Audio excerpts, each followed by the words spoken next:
What is going on, guys? It's good to see you and welcome back to my channel. For today's vlog we are filming today a kitchen recipe day and something very interesting and one of a kind.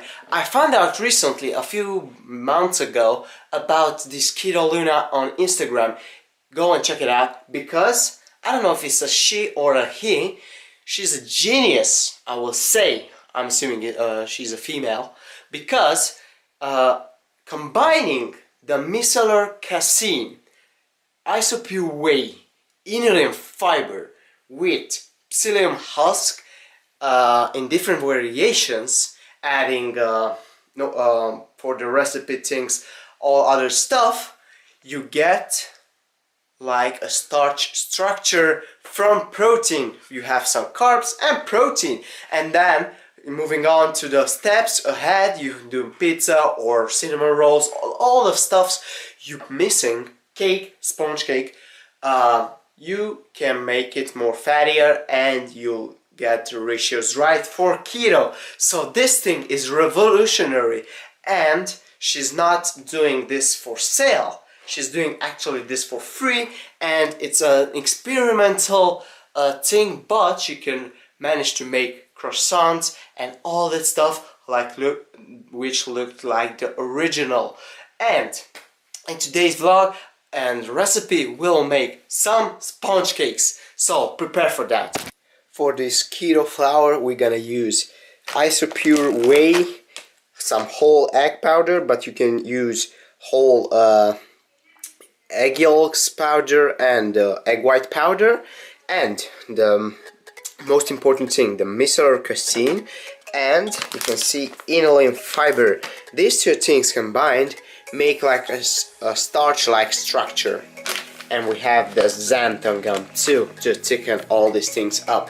Now let's make this keto flour and show you the macro ratios and how to prepare them. 40 grams of this whole egg powder, 60 grams of this inulin fiber, 40 grams of isopure whey, 60 grams of micellar casein, 10 grams of psyllium husk, and a teaspoon of xanthogam. Mix all these dry ingredients to make a perfect keto flour, to have no lumps in it, and you can store it as it is, and you can adapt this flour to add more of each ingredient, let's say, for making a bit bigger batch from every single recipe. They're gonna use this flour, so make it. We will need 70 grams of butter, and let's melt it down. 2 bowls, and let's separate 5 egg whites.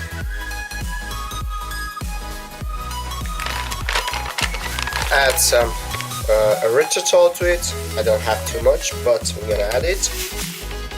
Let's beat our egg whites.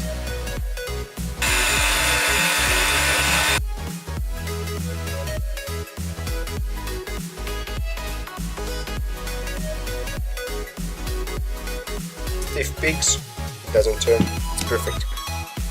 To our egg yolks. Some sweetener, our melted butter, 50 milliliters of water, combine, some vanilla extract. From this flour mixture we're gonna add 70 grams. Let's stir it in. Now let's add our egg whites 1/3 of the time and fold it in, because what we do when we beat egg whites is incorporate air into the egg whites mixture, so we don't want to lose all this air that we really hard work for it. So just gently fold it in. And if you want to make a chocolate sponge cake, you just need to add some cocoa powder to this and you will be completely fine. Here are tin form aligned with parchment paper.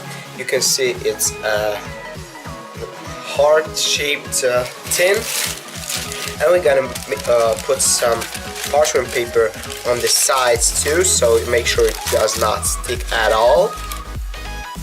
Let's add our mixture.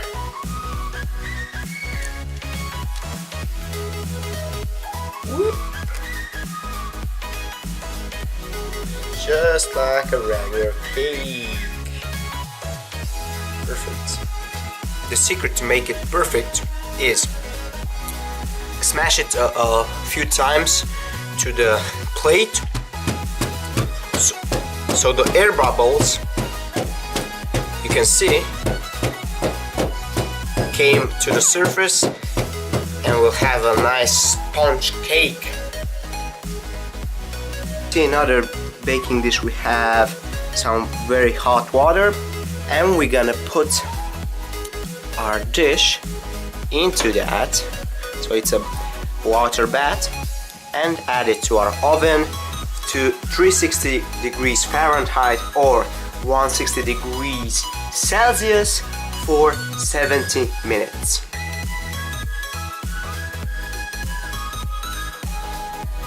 And here we go.